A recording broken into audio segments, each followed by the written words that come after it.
Infowars.com for 16 years has led the charge against the technocrats. We have had unrivaled success in unlocking minds, expanding paradigms, and rallying the people to face the New World Order. No one can deny that our media operation is the tip of the spear, and it's because of our success that we have a responsibility to intensify our operations against the globalists 110%. We're only a month away from launching a weeknight news broadcast. The social network is nearing completion as well. The free newsletter is reaching hundreds of thousands. Please spread the word about Infowars.com and PrisonPlanet.com. Sign up at the top of Infowars.com for the free Infowars Insider email with exclusive video and text reports as well as breaking news. Look in the mirror. You are the resistance. It is up to us, the Info Warriors, to take the initiative and to defeat the globalists.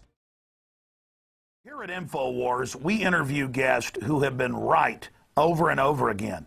You know, the mainstream media could get it right, but they have a need to basically deceive the public into their agenda.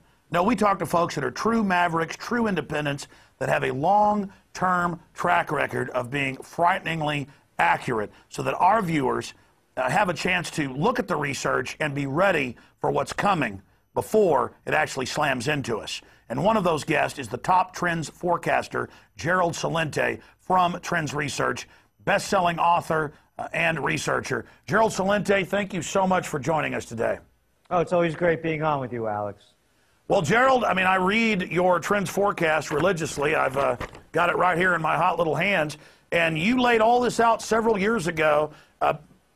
4 years ago, you predicted the Tea Party. You predicted 2 years ago that the collapse will be ongoing. Let's go through it and why you were able to make these predictions and what's happened today with the stock market plunging 500 points and now the mainstream media having to admit that we're in a big recession, maybe even a depression. And then once we've looked at what's currently happening and why you were right and able to predict it, let's look at what's coming next. Well, the way we were able to predict it, actually, it's been a long Ponzi scheme.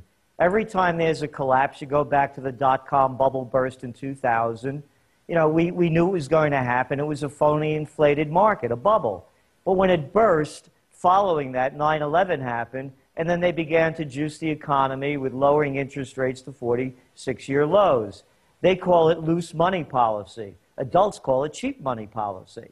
So what they've been doing is devaluing the dollar to build another bubble. They built a real estate bubble. They built a credit crisis by inflating the world economy with cheap dollars. It's just like everyone was saying following this whole Washington drama queen spectacle with the debt ceiling. You know, oh, we're going to go default. We're not going to go default because we control the printing press as opposed to Greece, as opposed to Ireland, as opposed to Spain and Italy. We have the printing press. So all they've been doing is printing this digital money. So now the collapse begins in 2007.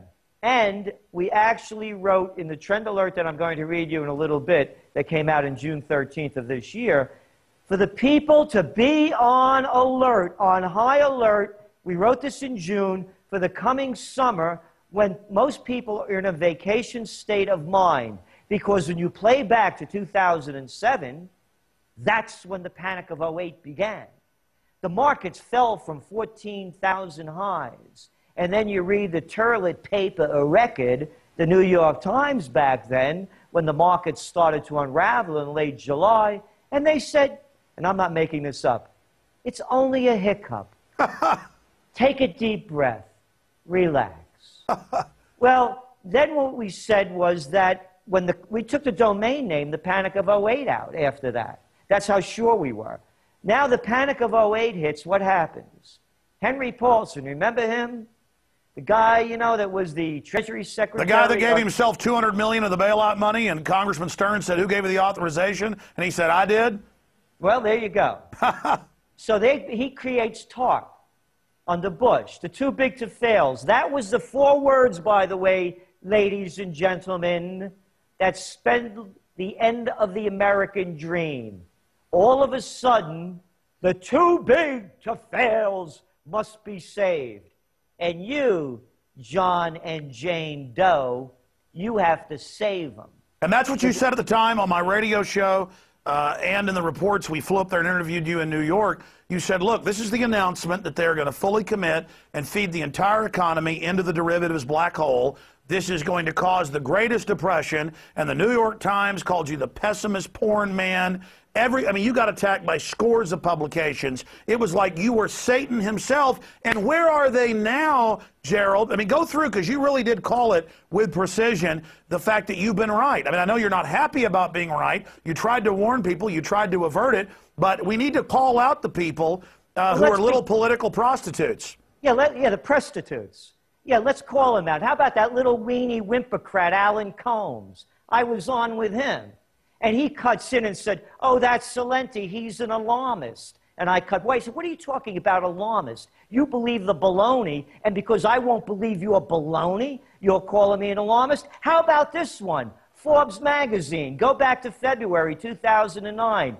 They called it doomsday investing. My assistant at the time pulled all her money out of 401ks, and they did a full story on it and put it into gold. Gold was selling at that time for about $700 an ounce. And you know what they said? She was overreacting. And they started making fun of me. Could you imagine that? That little weenie Steve Forbes, this guy that couldn't get a job shining shoes if his old man didn't leave him the company, that he's running into the ground, and they won't even do a retraction. Not one of them. Not one of them. And you know why? Because they don't like what I say. Because I don't say things like that guy on Mad Money, you know, what's his name? Carnival Barker.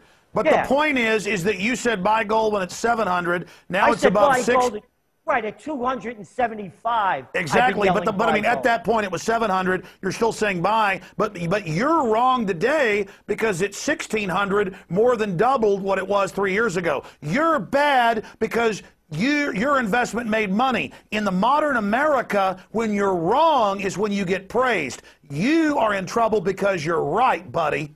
And you know why else I'm in trouble? They don't like me. I'm not a member of the club.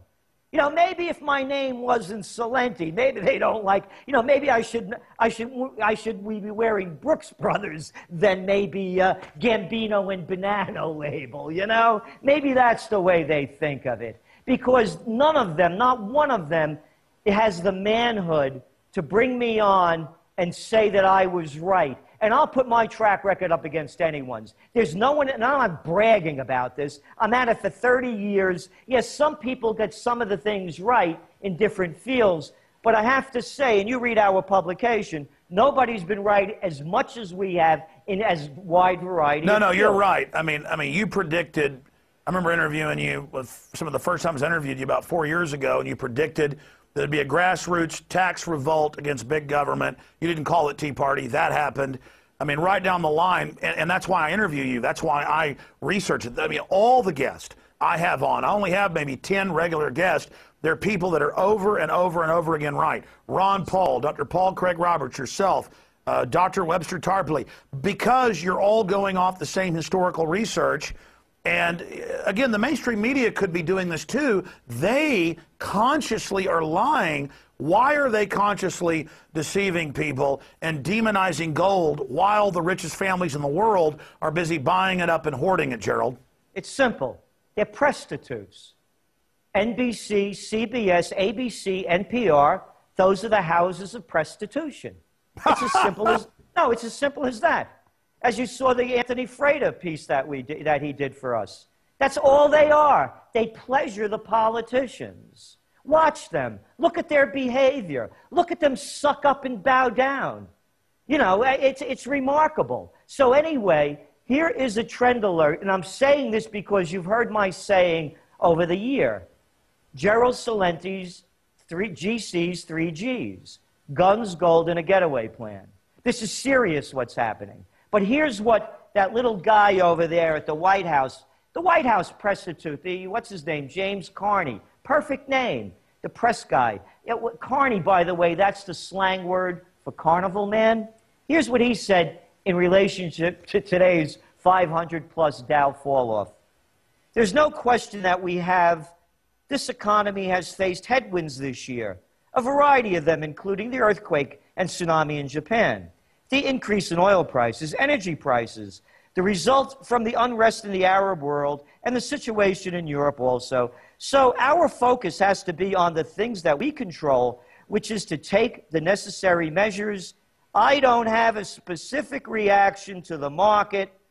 Markets go up and down. Brilliant. No, this has nothing to do with the tsunami. It has nothing to do with the revolts in the Middle East.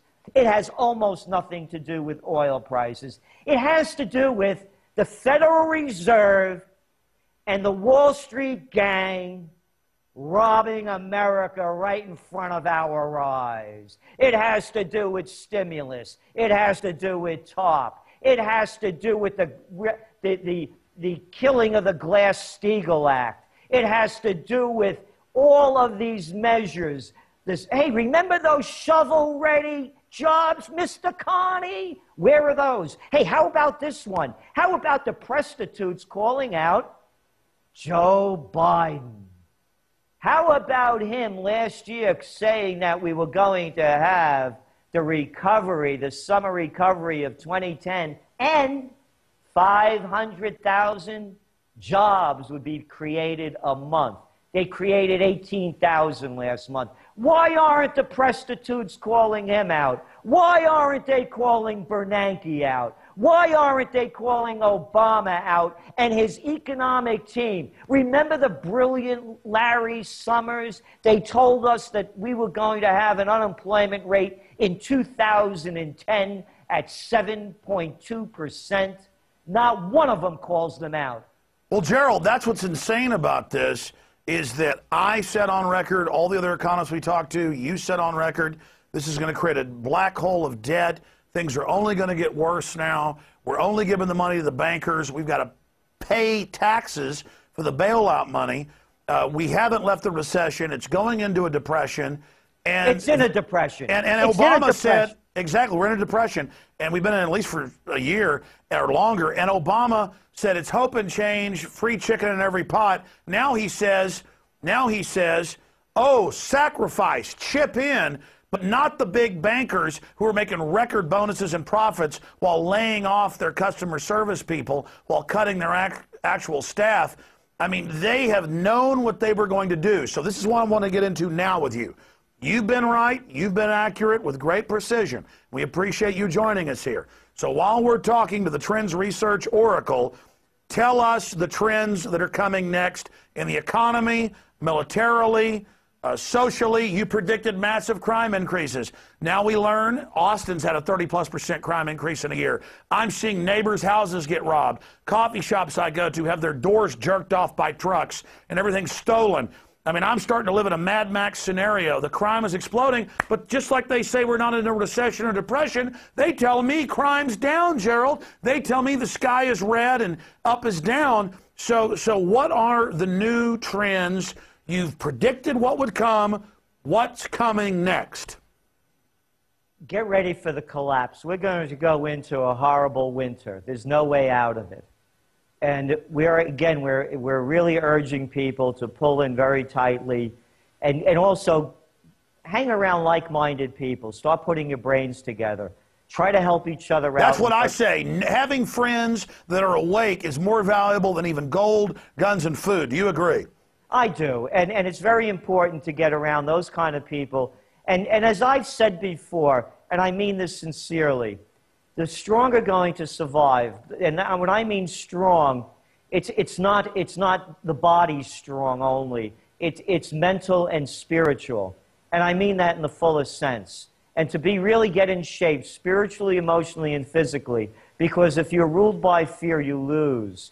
And by the way, very good point to make. And everybody can see this. As you know, I'm a close combat practitioner. I work out with attackproof.com guys, Brad Steiner, John Perkins.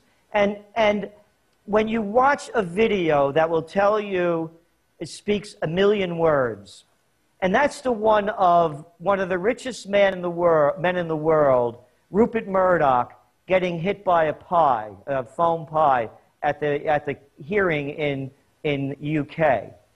He froze.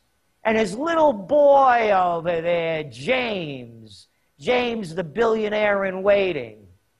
He froze.